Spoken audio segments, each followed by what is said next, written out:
Ride the Rebellion to better tasting beer with the 12-pint home brewing kit by New York Homebrew. Follow along as our brewmeister is about to begin. Hi, my name is Tom, and I'd like to thank you for purchasing the New York Homebrew Beer Brewing System. The system contains a 2-gallon plastic fermenter with a spigot installed in the bottom, a drilled and grommeted lid, an airlock that's inserted in the lid, a plastic funnel, an instructional video, and our beer brewing ingredients. Okay, let's brew some beer. What I've done first is taken out all our ingredients and laid them out. The first thing I'm going to do is take our grains, our grain malt, take a beer bottle since I don't have a rolling pin, and crack them gently. Let's roll the bottle across the grains a little bit. Cracking is important, but it's not critical. So if you get a little bit of the grain cracked, you're all set to go. Okay, now I'm going to remove the grains from this plastic bag that they came in and that we've cracked it in, like just simply cutting it open, obviously. And now put the grains in our muslin bag that comes in our kit. Alright, now I've put the grains in our muslin bag. I'm simply going to knot the top of the bag like that, so we have it contained in there like a tea bag. Now what I have is some water in our pot here. Actually, I filled it about halfway with ordinary tap water. Here we go. It's about a 6-quart pot. And I'm going to put that on our stove. Take our grain bag, put it in cold, and turn on our stove. Put water to a boil with the grains in it. Every once in a while, if you like, you can stir them around. All right, as you can see, our water's come to the boil, and now we'll remove our tea bag of grains. I have a little dish here. We'll put them right in and put them aside for now. Right there. Now we take our bag of dry malt extract. This is a base of our beer. Open it up. There we go. And we'll start introducing this to the water using a spoon to stir it in as we do so. The reason I'm stirring is that it helps dissolve the malt into the water and also prevents it from just hitting the bottom and sticking to the bottom, which is not something we want it to do. Alright. Now you'll notice some of the malt is coagulated on the end of the bag. I'll just dip that in the water. We'll get all the malt off there. And there we go. We stirred it in.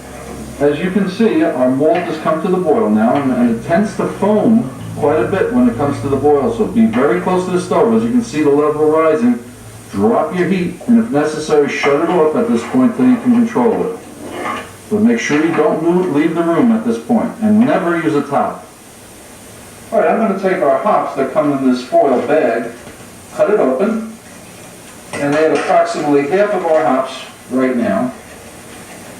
There we go. Now we've got about half left in the bag. We'll put that aside for later. Let me stir the hops in. And now we'll boil at a moderate heat for about 30 minutes. About 30 minutes are up, and we're ready to now cool our wort down. First thing I'll do is, of course, shut off the heat under the pot. I've got my pot holders here. I'm going to take the pot now and bring it over to the sink, which I've pre-filled with some water here, some chilled water, right from the tap. We'll put our pot in here. There we go. Next thing I'm going to do is add the remaining hops that we have in our foil package, the other half of the ounce. There we go. These are our aroma hops. This is going to give the beer aroma.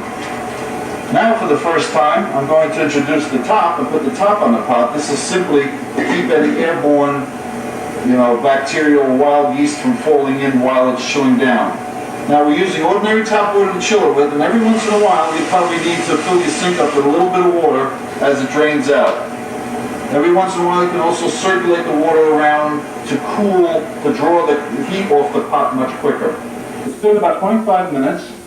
Our wort is cooled down in the water here in the sink. So I just want to show you that. It's all ready to go. Put the top back on. Let's take it out of the sink and put it aside for now. Next thing we're going to do is sanitize our equipment to put our beer in for fermentation. So we took our fermenter, we filled it approximately halfway with water. That's a gallon of water. This is a 2-gallon fermenter. We have our sanitizing concentrate, which should be kept away from the reach of children, by the way. And I just simply open it, and put half a package approximately into the water. There we go. A little bit more. And now I also want to sanitize our spoon, so I'll drop that in there. Our airlock, drop it right in there.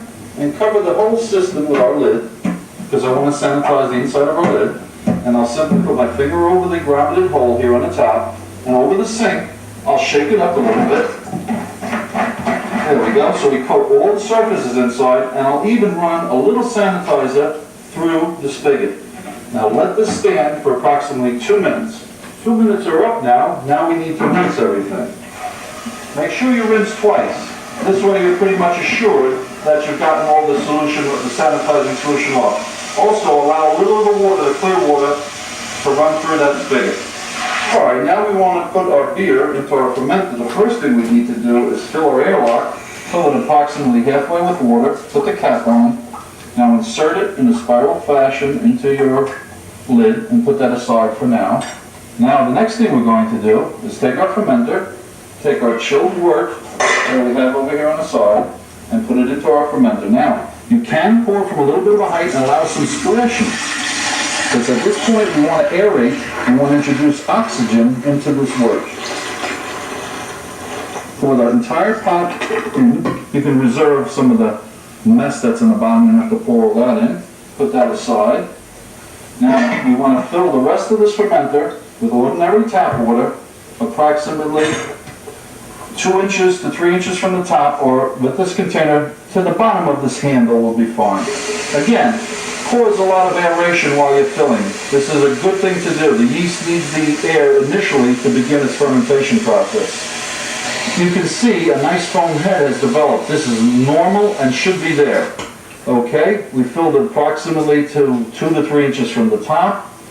We'll take it up here. If the foam head didn't develop, or if you want to cause more aeration, you can take your sanitized spoon now and stir this around, being careful not to bring the level over the top. But this definitely has enough air in it. Now, before we put our lid on, we want to introduce our package of yeast. Simply open the package up and sprinkle it right on the top. Now, if you like, you can leave it like this, or, again, you can take your sanitized spoon and just gently stir that yeast in. Okay. Now we take our airlock with our water in it, our lid, and snap it into place to create a sealed fermenter. There we go. And now we're going to put this in a place that's between 60 and 80 degrees and with very little light, and on a book, or what I'm using the video, with the spigot pitched up. So during the fermentation process, what will happen is some sediment will build in the bottom here, and as it builds, it'll build to the back and away from the spigot, which we'll be using to bottle our beer in approximately a week. It's a week later, and now we're going to bottle the beer that we've made, and it's been fermented now in this past week. And we're going to also, before we bottle beer, sanitize our bottles. Now, these are typical bottles that you can bottle beer in. A reusable soda container like this with a screw on top. A swing top bottle, it's known as a swing top, a broader style bottle. And also a very ordinary, common tall neck beer bottles, either in the 12 ounce, 16 ounce, or 22 ounce size is nice to use. For those, you'll need a capper and some caps. Don't forget, you'll need a funnel today, and a teaspoon, some sugar, and of course your beer. Only a sink with water, and we're going to put our sanitizing solution in here, our sanitizing powder, and get that mixed up. Our bottles have been soaking now for about 2 minutes, and now I've started the water to start the rinsing process. So first let's get our water out of our bottle here. And remember, we want to do a thorough rinsing, so the best way to do it is do it 2 rinses, like that. Now you're done. Now I'm going to demonstrate putting beer into this 16-ounce swing top bottle. Now, in order to fill a 16-ounce bottle, we need 1 level teaspoon of sugar. Now remember, the other bottles that you see here will require other levels of sugar, which can be found in our booklet. Now, I put the sugar into the funnel. A nice easy way to do this now is just start letting the beer flow right down that funnel, rinsing any loose sugar granules that might be there right into the bottle. On the bottom of our fermenter, the sediment is very fine and packed very tightly. So in this particular case, we didn't need to prop up our fermenter away from the spigot. The beer is coming out nice and clear. Remember, we want to be about an inch to an inch and a half of the top of the bottle. All right, now we're going to cap our bottle. Just bring the top over and lock it down. Now, this should be kept for a week to 2 weeks at room temperature, during which time the carbonation will build in here, and of course the flavors will mature even more. After a week, chill the bottle down, try it. If the carbonation level is satisfactory to you, go ahead and enjoy all the beer. Otherwise, let it sit another week at room temperature, and I'm sure it'll be fine. Relax, enjoy, and have a homebrew. All right, thank you for purchasing the New York Homebrew Beer Making Kit. And remember, we have 4 different refills for your enjoyment.